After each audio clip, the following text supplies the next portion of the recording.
Bonjour, donc aujourd'hui, nous allons nous occuper des deux exercices utilisant le schéma d'optique. Donc ce sont les exercices numéro 3 et 4. Dans ce premier exercice, donc numéro 3, puisqu'on a fait ceux d'avant, complétez les tracés des rayons lumineux. Donc vous vous rappelez qu'il y a 3 rayons lumineux caractéristiques. Il y a celui qui passe par le centre haut de la lentille et qui ne sont pas déviés. Il y a ceux qui sont donc les rayons incidents, les rayons lumineux incidents, qui arrivent parallèles à l'axe optique et qui, après la lentille, passent par le point F', qui s'appelle le foyer image. Et ensuite, les troisièmes rayons donc caractéristiques, qui eux sont donc, ils passent par F avant et sont parallèles après. Revoyons d'abord le vocabulaire de base. Donc nous avons ici, alors en pointillé, c'est ce qu'on va appeler l'axe optique. Donc delta, c'est l'axe optique. Nous avons ensuite la lentille, qui est cette double flèche. Donc on met ici en bas un L, pour indiquer que c'est la lentille. Je vais grossir un peu, vous verrez mieux. Nous avons donc F qui s'appelle le foyer objet et F' qui s'appelle le foyer image. Nous aurons aussi, entre l'intersection donc de la lentille et de l'axe optique, O, qui est donc le centre optique, donc le milieu de la lentille. Donc là, nous voyons que les 3 rayons lumineux passent par O. Cela signifie qu'ils ne sont donc pas déviés. Traçons le premier. Donc s'il passe par O avant, il passe par O après la lentille. Et après la lentille, on met une flèche. Ensuite, on va tracer le deuxième. Donc je vais changer de couleur pour que vous puissiez bien le voir. Donc il est là. Et comme il passe par O, il n'est pas dévié. Soit vous changez de couleur, soit sinon vous mettez donc une flèche et 2 flèches après. Comme ça, vous savez où il était avant la lentille et après la lentille. Et le petit dernier, on va le mettre en bleu. Il passe par O, donc il n'est pas dévié. Alors là, on va en mettre 3. 1, 2 et 3. Donc voilà pour le premier. Donc on rappelle, tout rayon lumineux passant par le centre optique n'est pas dévié. Évidemment, s'il est confondu avec l'axe optique, là celui-là je pourrais le dessiner. Je vais le dessiner en orange. Si vous avez un rayon qui est là, évidemment il passe par l'axe optique, il passe par O, donc il ne sera pas dévié. 1, 2, 3, 4 et 1, 2, 3, 4. Maintenant, passons au deuxième schéma. Le deuxième schéma, comme je vous l'ai dit, quand c'est parallèle avant la lentille, ça va passer par F', le foyer image.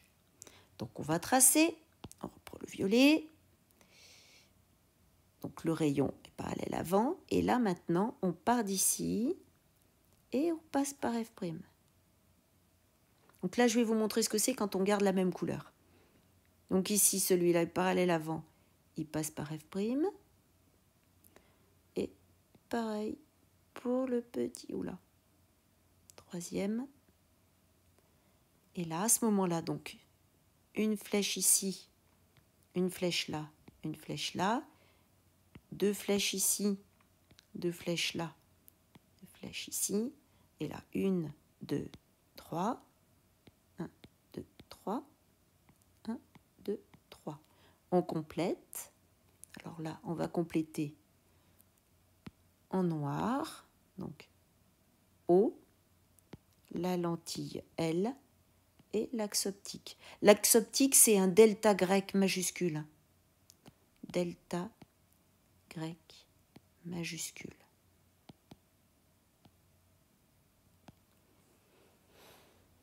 Maintenant, passons aux autres. Alors, celui-là, donc il passe par F. Si ça passe par F avant la lentille, ça va être parallèle à l'axe optique après. Donc on fait la légende. Axe optique, centre de la lentille, centre optique et la lentille. Donc on prend le violet. Donc ce premier rayon, il passe par F et donc après, il va se retrouver là. Ensuite, lui, il va se retrouver parallèle.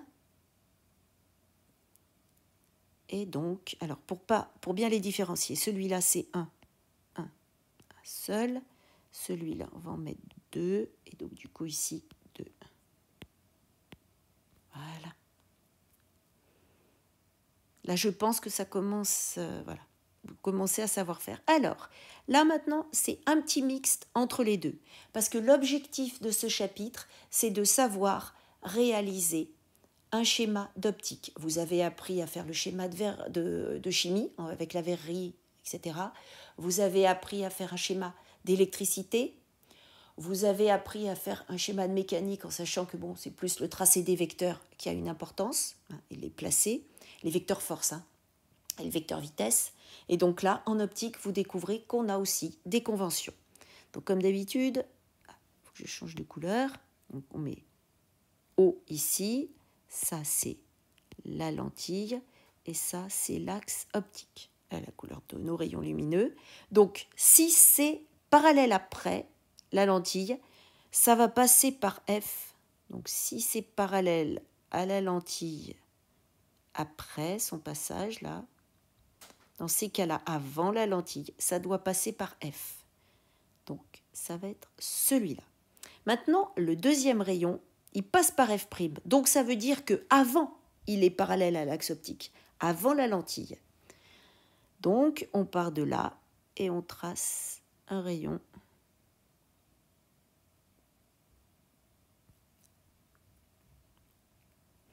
Et à ce moment-là, on a donc, moi je vais en dessiner 2. Si on cherchait où sont les objets avant et après, donc là il nous manque quand même de savoir où est l'objet avant, mais s'il y avait des rayons lumineux, ce seront les intersections entre ces rayons lumineux avant la lentille et après la lentille qui vont nous indiquer où se trouve l'image et l'objet. Bon, là, on n'a aucune consigne sur la taille de l'objet, on n'a aucune consigne sur ce qu'on appelle la distance focale. Maintenant, justement, donc, on sait tracer les rayons lumineux. C'est donc, vous avez un segment, ou une droite, quand vous le prolongez un peu à l'infini, mais on met la flèche au milieu pour ne pas confondre avec un vecteur. Et ce n'est pas un axe non plus, ce n'est pas une droite orientée. On va passer maintenant à l'exercice d'après, qui lui va vous permettre de pouvoir pleinement comprendre l'objectif de ce chapitre.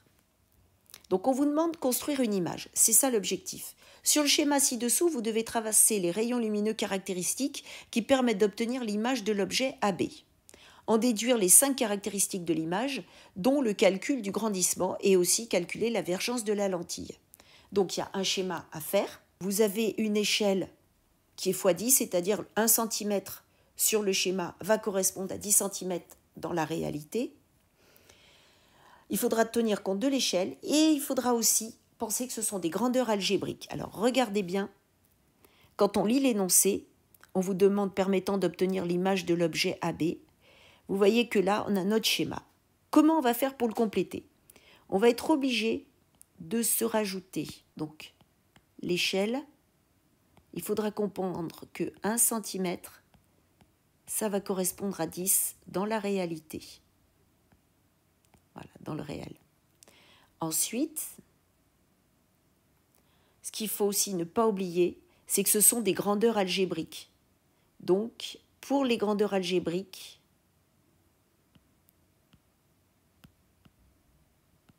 il faut des signes. Et le repère qu'on va prendre, ça va être celui-là, qu'il faudra obligatoirement indiquer, parce que si jamais vous ne prenez pas le même, il faut absolument que le correcteur le sache. Donc, vous le communiquez en l'indiquant. Voilà, ça, c'est pour les grandeurs algébriques. Cela signifie, par exemple, que AB, en grandeur algébrique, on met un trait dessus. C'est une notation mathématique et positive. Alors nous, c'est supérieur ou égal à 0, sauf si A a été confondu avec B, mais ce qui n'est pas le cas. Là, on va d'abord tracer. Une fois que c'est tracé, on mesurera. Donc, n'oublions pas le travail à faire. Il faut construire l'image. Pour ça, on trace les rayons lumineux caractéristiques. On n'oubliera pas de tracer donc l'image de l'objet AB. Et on n'oubliera pas dans une deuxième partie d'en déduire les caractéristiques de l'image. Il ne faudra pas oublier le grandissement et on n'oubliera pas aussi de calculer, donc ça c'est encore une autre petite chose à faire, de trouver la vergence de la lentille. Donc 3 parties. Allez, maintenant on trace. Donc, on va tracer le plus facile, c'est BO. Parce que BO, ça passe par O, c'est pas dévié. Vous avez remarqué que le schéma contient toutes les informations. L'échelle, l'axe optique, A, B, F, foyer objet, O, centre optique, F', foyer image. Donc, on n'oublie pas les petites flèches, puisque c'est un rayon lumineux, il va bien. Il part quelque part et il va vers quelque part, donc on met l'orientation de la lumière, dans quel sens elle va. Ensuite, on va tracer le rayon qui passe par F, voilà, et qui est parallèle après. Alors là, j'ai un peu plus de mal à régler. Donc 1, 2, 1, 2, voilà, 1, 2. Et ensuite, le petit troisième. Donc quand c'est parallèle avant, ça passe par F'. C'est parallèle avant et ça passe par F'.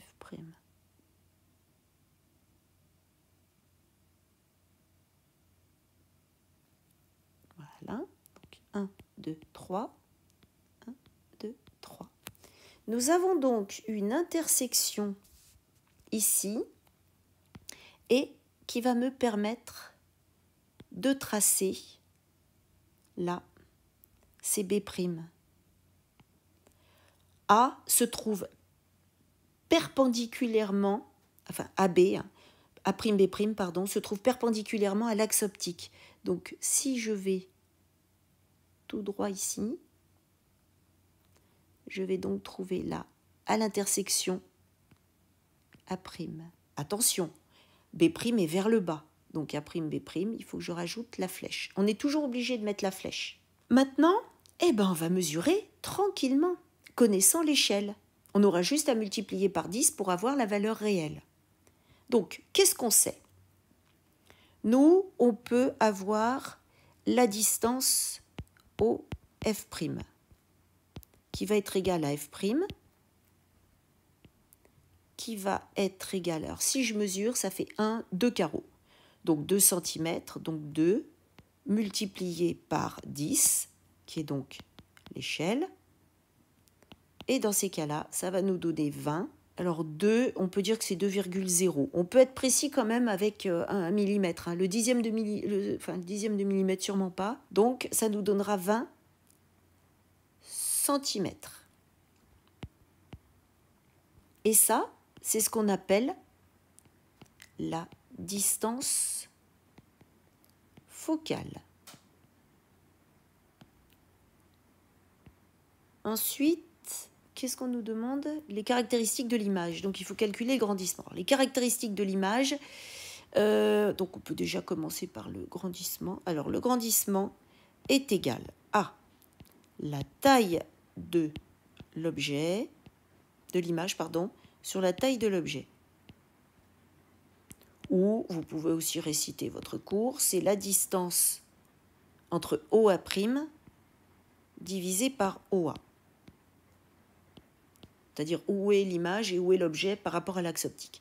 Bon, nous, on va peut-être prendre le premier parce que c'est plus facile. Ça correspond alors à 1 carreau de 1,2.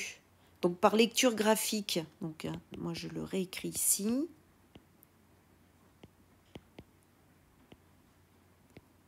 Voilà, ça fait 1,2. On revient. Donc, le grandissement, c'est 1,2. On va mettre les unités. Si vous le laissez en centimètres, vous pouvez laisser AB en centimètres. Et de toute façon, lui sera sans unité. notre lecture graphique, nous, on a trouvé 1,2 et de l'autre côté, c'était beaucoup plus. Alors, ça fait 1,7, mais moins 1,7. N'oublions pas l'échelle. Notre coefficient 10. Alors, ce qui est bien, c'est qu'on multiplie 10 par haut, 10 par en bas. Donc, à ce moment-là, on n'a pas de souci. Ça fera donc moins 1,2 divisé par 1,7. À ce moment-là, vous sortez la calculatrice. 1,2 divisé par 1,7. Et vous obtenez 0, alors là, si on arrondit, il nous faut deux chiffres significatifs. Le chiffre significatif, c'est quand on met, ça ferait 7, on aurait 1. Parce que là, ça fait 6. Si on arrondit 0,6, ça fait 1. Ça ferait 7,1, 10 moins 1. Moins 0,71. Ce qui est donc strictement inférieur à moins 1. Ça veut dire à ce moment-là que notre image, elle est plus petite que celle du départ. Elle a rétréci. Ensuite, qu'est-ce qu'on nous demande de faire ? Il faut trouver toutes les caractéristiques de l'image. On y va. Alors, les caractéristiques de l'image, il y en a plusieurs. Caractéristiques de l'image. Alors, 5, ça fait beaucoup, mais on va y arriver. Donc, déjà, vous avez gamma qui est égal à moins 0,71. Ensuite, vous pouvez dire que l'image est réelle. Alors, pourquoi réelle ? Parce que OA' est positif. C'est parce que l'image, elle est de l'autre côté de la lentille.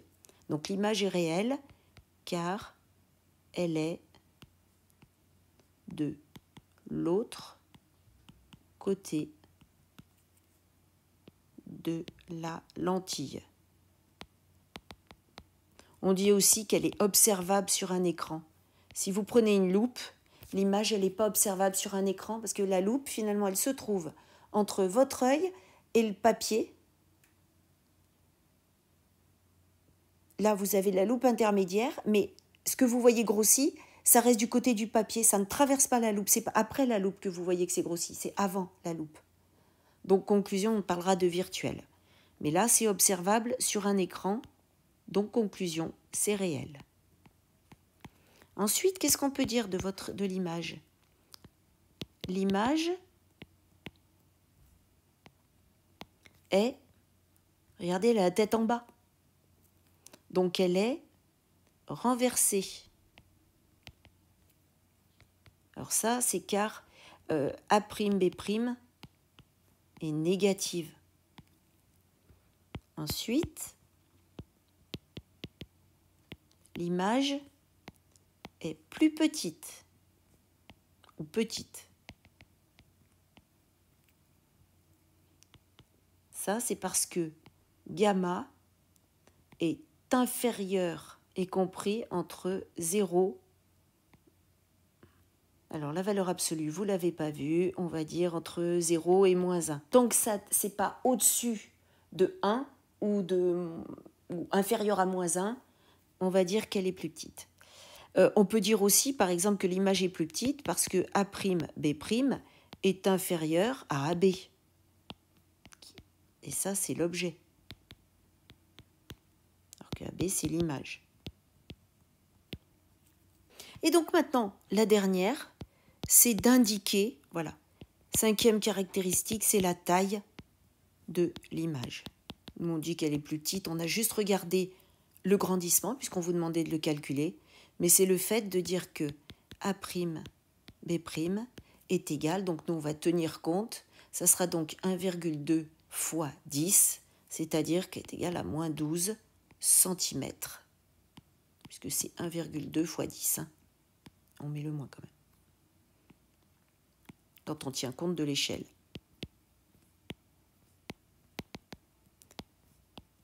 Maintenant, il nous reste quelque chose à calculer. C'est, évidemment, la vergence. Alors, On récite la relation, donc l'avergence. Certains livres utilisent V, d'autres utilisent C. Par contre, c'est toujours l'unité, c'est le delta minuscule et c'est en dioptrie.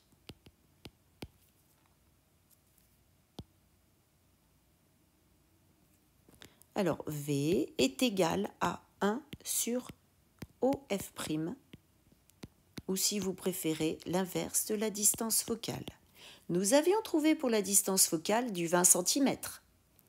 Là, par contre, attention au piège, les unités comme d'habitude. Et là, ça doit être en mètres, pas en centimètres, parce que les dioptries, c'est homogène à des mètres moins 1. Donc, il va falloir convertir, donc c'est 1 divisé par 20, centi, c'est 10 moins 2, ça, on l'a vu. À ce moment-là, si vous voulez sans calculatrice, on peut le faire. Ça fait donc 100, si je monte les 10 puissance moins 2 au numérateur, divisé par 20, hop, hop. 10 divisé par 2, ça se fait sans aucun problème, sans calculatrice. Et ça donnera donc du 5,0 dioptrie. Mais attention, les dioptries peuvent être négatives. Nous ici, OF' est une grandeur algébrique, et est donc positive. Et voilà, on a fini les exercices. Entraînez-vous bien, parce qu'il n'y a pas de secret. À bientôt!